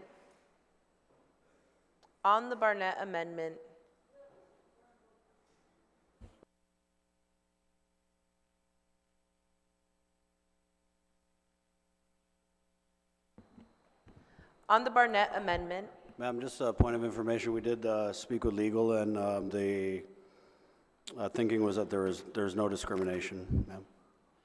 Thank you, Senator Barnett. On the Barnett Amendment, there has been an objection. Speaker Terlahi, you are recognized. Thank you, Madam Chair. I agree, it's been very confusing because when we asked these questions of the panel when they were here, they told us there's only a handful of classified positions that this pay plan is going to affect, and they told us exactly who those are. They are special project coordinators, and they said, can't remember the others, there were just a couple more. Then we asked them many things. We asked them, does this cover Adelup? They said it only covers BBMR and BSP, who are up there, but not anyone else. They said these raises, you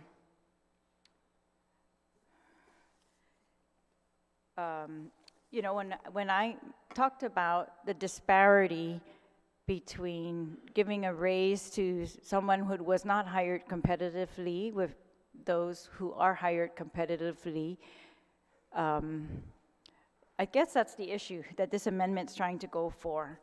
And this amendment excludes those who are not going to be hired competitively because they are only hired very temporarily, such as for federal positions, such as all of those employees hired by the CARES Act, the ARPA funds, the block grants, and all other those federal grant programs. They have expiration dates, so these employees are not classified because the government of Guam's not going to, you know, keep those positions past the grant period.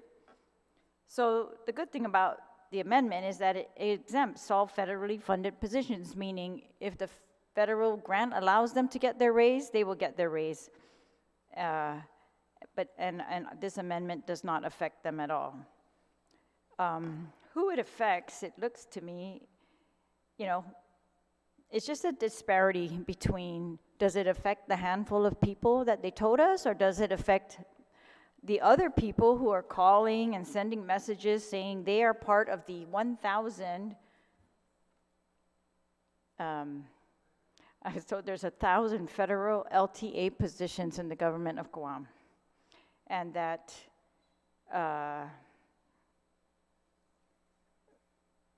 there are also some positions created that are unclassified in the government of Guam that these also cover.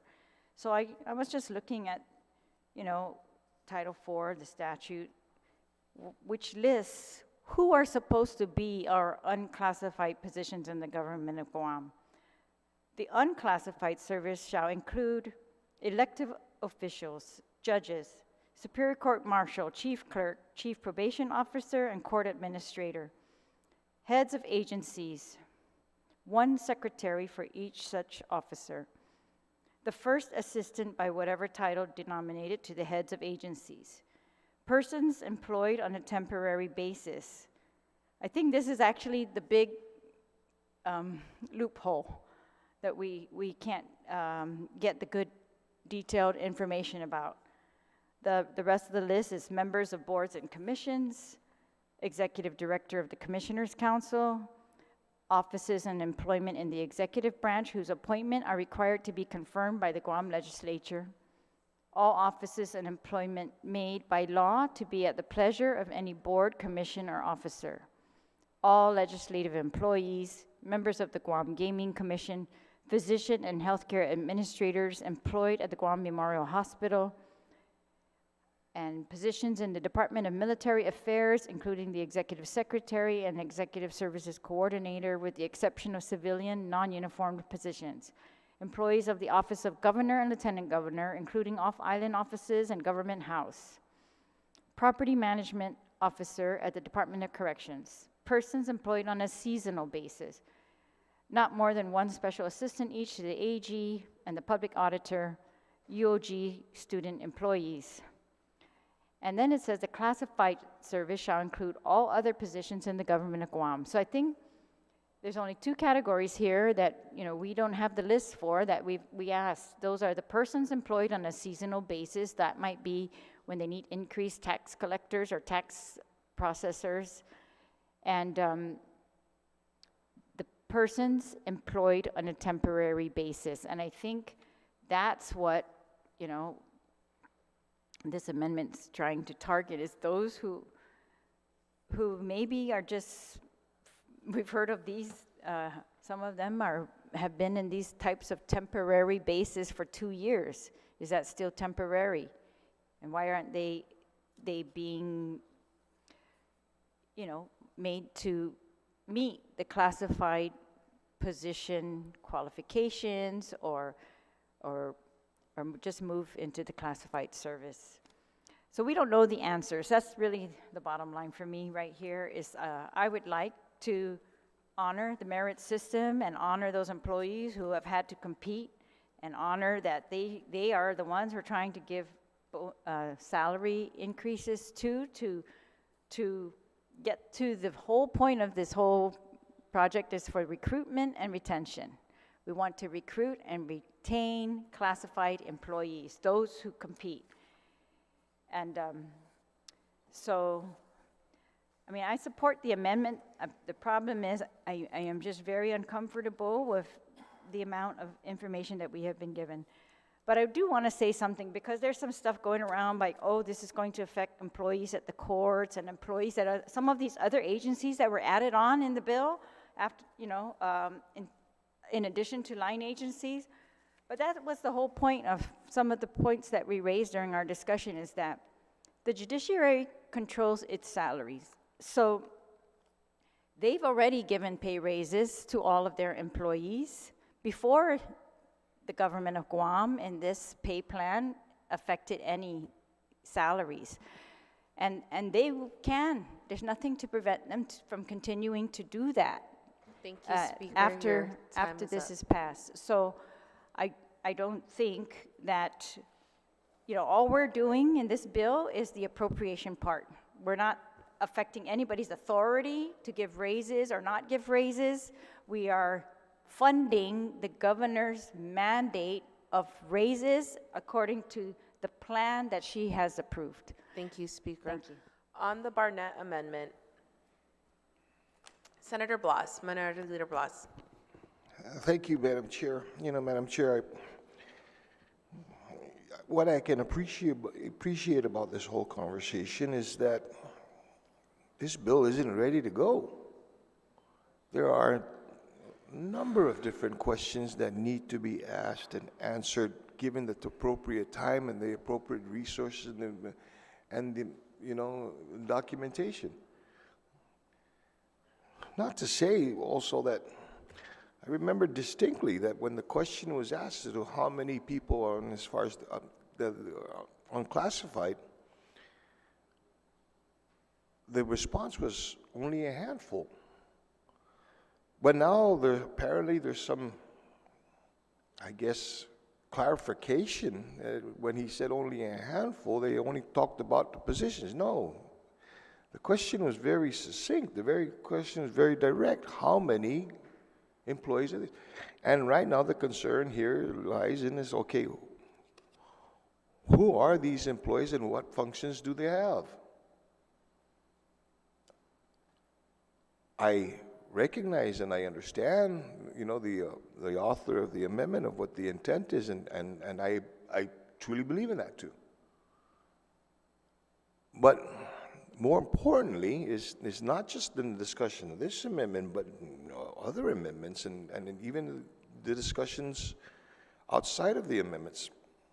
Are we going to exercise due diligence and prudence and completeness in being able to make a decision on something that's going to cost the people of Guam millions of dollars? Are we going to continue to make, the fear of the employees that this is supposed to go to, who are well deserving, as to whether or not this will sustain itself. I hate to say this, but I see the makings of lawsuits here. And how much more is that going to cost us? I caution that as we continue to go down this road, and if we don't make these decisions properly and with completeness, when you go back to other pay plans that were implemented and whatnot, it took months and a number of different discussions between both branches to be able to come to a consensus, a decision on this. We're doing this because we want to meet a deadline that was imposed and that was stated way before we even had the discussion. The discussions came to us.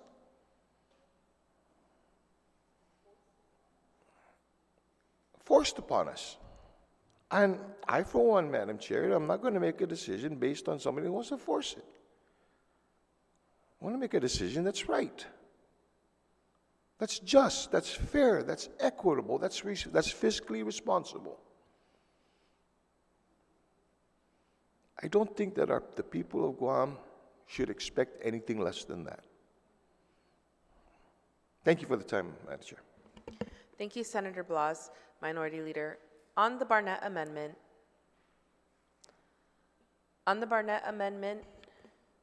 Senator Lujan.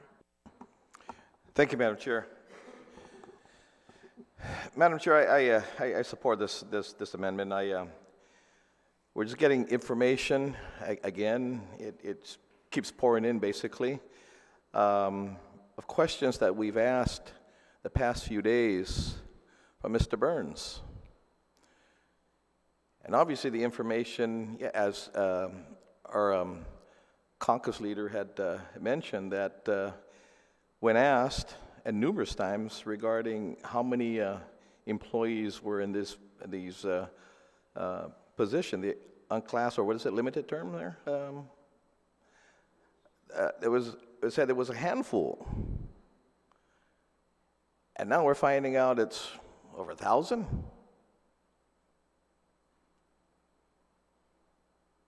Madam Chair, when he came in here, he swore the oath and the rules of perjury. If there's misinformation or inaccurate information given to us by then, he's subject to perjury. And it seems that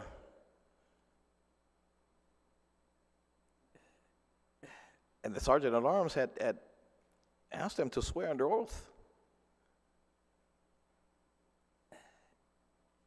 And if inaccurate or misinformation is given to this house, the people's house, to make decisions on inaccurate information and to falsely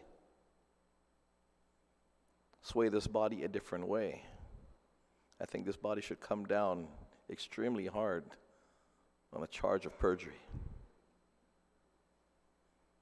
Thank you, Madam Chair. Thank you, Senator Lujan. On the Barnett Amendment. On the Barnett Amendment, are there any objections? Hearing no objections. Amendment passes. Senator Barnett, Yes? you have another amendment? That's it, Pansett. Okay, thank you very much. Thank you, Madam. Okay, Speaker Terlahi. Do you have a point of information, Senator Kanata? No, I was going to make a motion to rise out of the committee. No.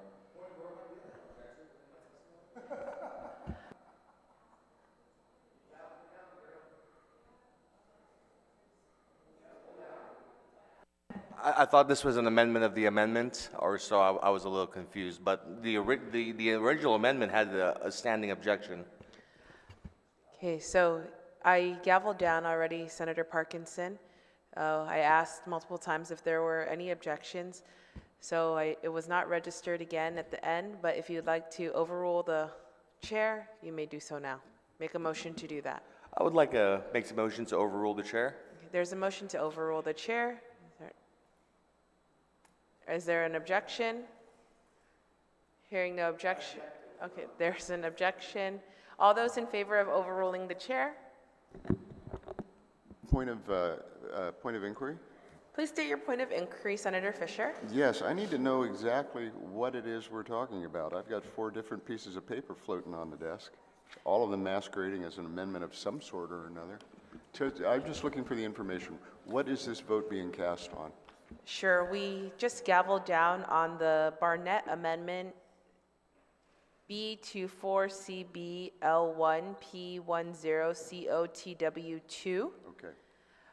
And I gavelled down after asking if there are any objections. There was an initial objection registered during the discussion with all of the back and forth and recesses. I asked again, but there was none registered. And so I gavelled down already without objection with allowing the amendment. Senator Parkinson has asked to overrule the chair. There has been an objection to that motion. All those in favor of overruling the chair, please signify by raising your hand. Motion fails. It's all right, Madam Chair. The vote would have gone the same way anyway. Thank you, Senator Parkinson. Speaker Terlahi, you're recognized for final comments on the bill. On the bill. So I support these adjustments to pay for our line agency employees. These are really those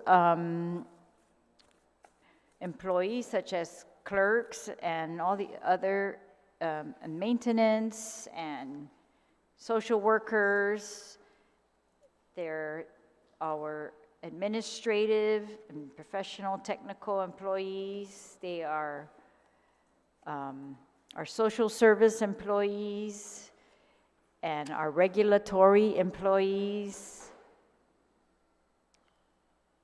our custodial, labor and maintenance related, trades, plant operations related, all of those employees. I support that they're going to get increases. I support that the positions that are hard to fill are going to get filled, hopefully, by these increased incentives.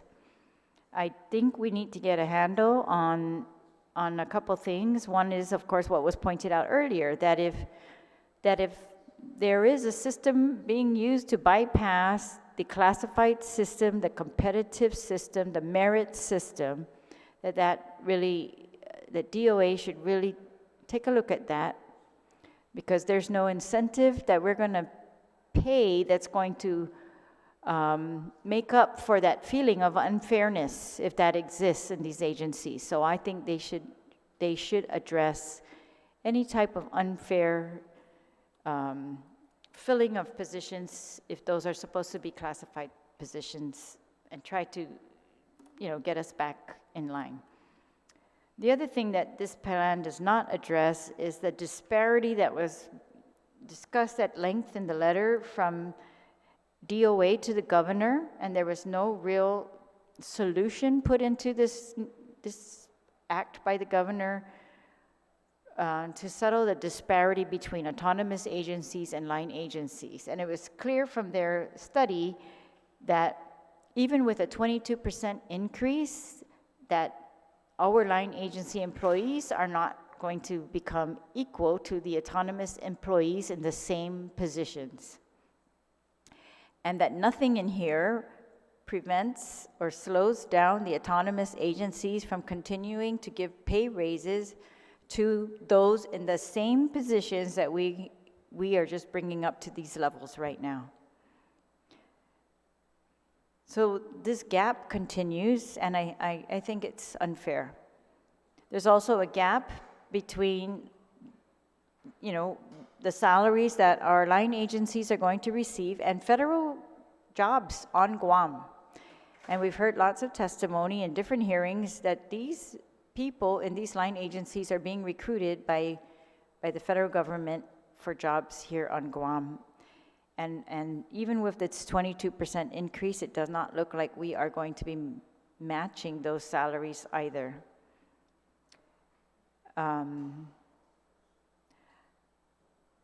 Of course, I don't believe that all positions are critical, but I do believe that we have some that are hard to fill and that we need to do even more than this to fill those positions, such as the social work positions across the board, the psychiatrist positions, those in those critical services that the need just continues to grow. So I would hope that the Department of Administration is going to, in addition to doing a different scale for the accountability Office of Public Accountability Auditor Series, and for their own Department of Administration positions, they're going to reestablish professional level functions and duties and pay scales, that they do that also for these social work positions, because their vacancies have been, they're long, these are high burnout positions, and I think we should address all of the pay scales of these social workers as soon as we can.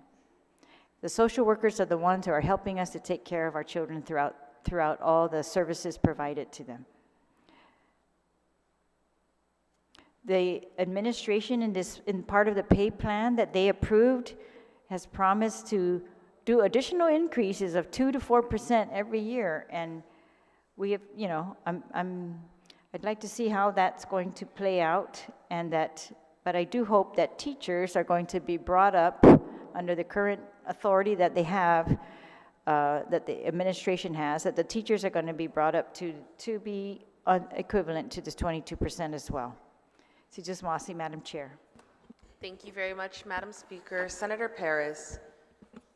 Thank you, Madam Chair, for this opportunity. I think that, the pay raise is much needed for many of our hardworking civil service workers that have probably not had increases in their pay for such a long time. But what's very clear to me is that although we tried to address the gap between the line and autonomous agencies, there are many discrepancies within the line agencies themselves, and it doesn't make sense that somebody with a higher rank is paid less than somebody with a lower rank. And you'll see this situation throughout the government. I think also, I think there are things that need to be done to address the LTA situation where they're kept beyond what's required by regulations. So I see that many LTAs go beyond, I believe it's 6 months time frame. And so there's never really this effort to, at least, or a pathway that's provided to permanize them in a qualified manner. So I think a lot of work needs to be done to stand up the merit system. And as we heard in the discussions of these past couple of days, there's still a lot of inequities. I think it's very important. What I'm hearing too is that a lot of workers have not been evaluated and therefore never got the promotion that they deserve. And so now we're putting so much emphasis on increasing the pay scale rather than really going to the root of the problem, which is addressing their merit, increase based on merit.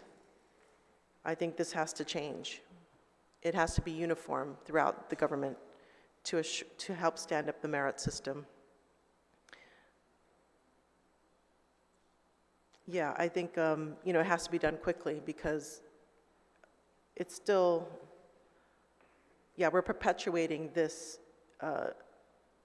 unfair system if we don't assure that they're getting the valuations on a timely manner as well as the promotions they deserve. So I'm willing to work with my colleagues here to address these long-standing issues, but I am in support of increasing the pay. As you heard in some of the testimony by Director Byrne, the increases doesn't match the inflation, the rate of inflation, and that's really something that I'm glad that we're addressing now, but especially now with inflation being much higher than it was before.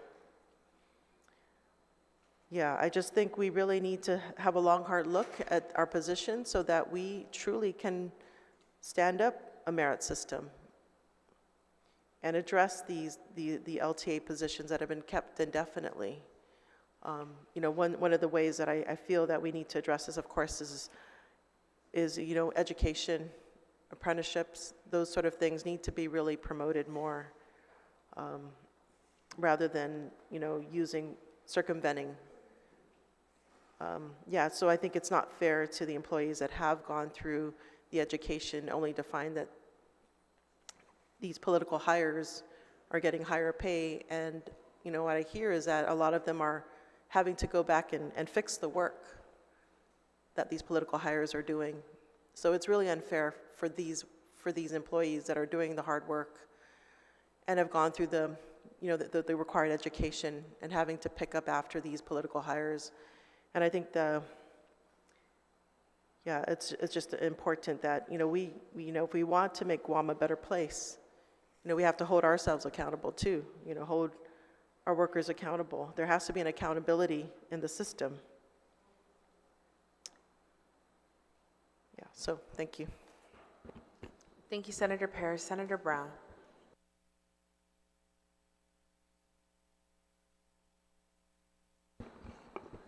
Thank you very much, Madam Chair. We've been forced into this discussion with regards to this particular bill. And I don't think any of us ultimately really have an objection of wanting to ensure that we continue to have a capable, trained, experienced workforce in the government of Guam. I've spent, 30 plus years of my life working in the government of Guam and certainly running some very sizable agencies in this government that had important missions. I know the importance of having a qualified team to execute the work that we are tasked to do. But I also know the political side of this issue that's very concerning to me. And while we say we support the government of Guam worker, really the average rank and file of the government of Guam is not really gaining as much with regards to this legislation that's being put before us. As demonstrated yesterday when we actually looked at the number, the dollars and cents of what these employees would be receiving. Some maybe barely a couple $100 every 2 weeks. Others in the thousands. So I don't know where the equity is there when probably most of those that are earning maybe $45,000 or less, even $50,000 nowadays or less, really are not going to walk out with a lot of money that's really going to help them address the challenges we're facing with the increased cost of food, power, gas. Maybe they'll be able to buy a few extra trips to the gas station, and that's probably about it. And we really have not addressed that with regards to those rank and file that we talk about. And the reason is because this bill is being rushed through for political reasons. This deadline that's been set by the administration, and we'll see what the majority of the members of this legislature do, because they're really not helping the average guy and girl out there that we say we're supposed to and we want to help. Just this very question of unclassified employees, we don't even know how many there are. Or even the fact that this many have been put into the government of Guam, and we're going to make decisions even without that, including federally funded positions. How many short-term federally funded positions are being included? We have no idea. But we're going to go ahead and vote for it, right? Because the governor wants it. And yet we go out publicly and say, oh no, we're here to represent the interests of the people. This decision is going to add another $50+ million to the annual budget of the government of Guam. Well, 54, okay, hey, maybe even more than that. We haven't even fully calculated the benefits, because it's one of the things that came up with regards to the discussion, is that those figures were not even included. So colleagues, I hope and pray the money's going to be there, because I hate to make false promises to people, because we've been down that road before where we fund these. We want to go and fund all these raises and improvements, and I'm concerned and want to see it sustained, because I don't think we're being upfront and honest with our people. Otherwise, it's a short-term benefit with long-term suffering, and that I don't want to see, especially at a time of uncertainty. I don't feel that this is a time of certainty. When they're wanting to put all these missile locations around the island, I don't feel certain about anything. And I come from a military family. That's been my orientation and my upbringing. And yet we think the money, listening to Department of Administration director, it sounds like, oh, the money's going to keep flowing because of all these federal projects. Well, federal projects preparing us for war.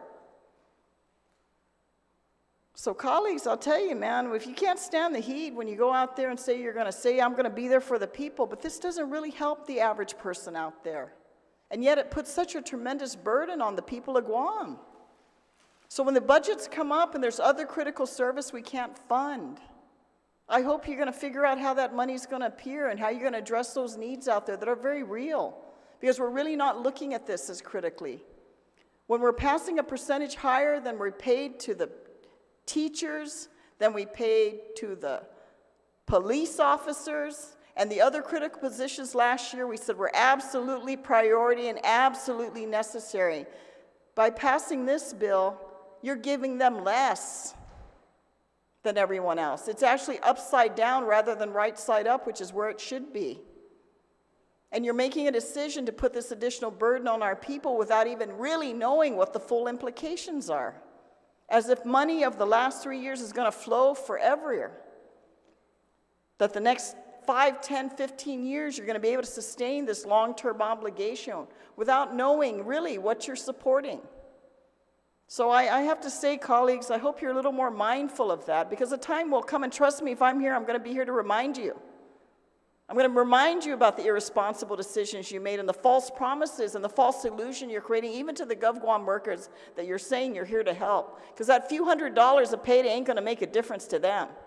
And yet the high end, and Madam I've been Chair, there, Madam Chair, time at the clock. high end, I'm going to wrap up. Don't worry. Stop being so smug and snotty. You haven't even arrived Just like when you yet. got a $169,000 salary. Order, order.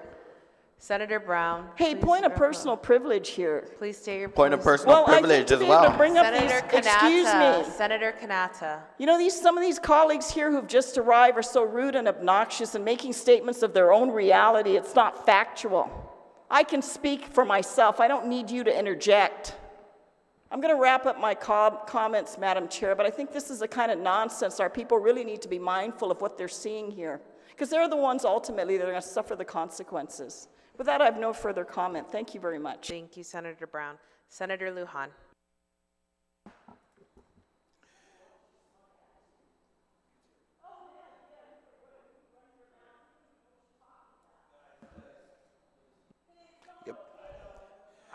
Yep.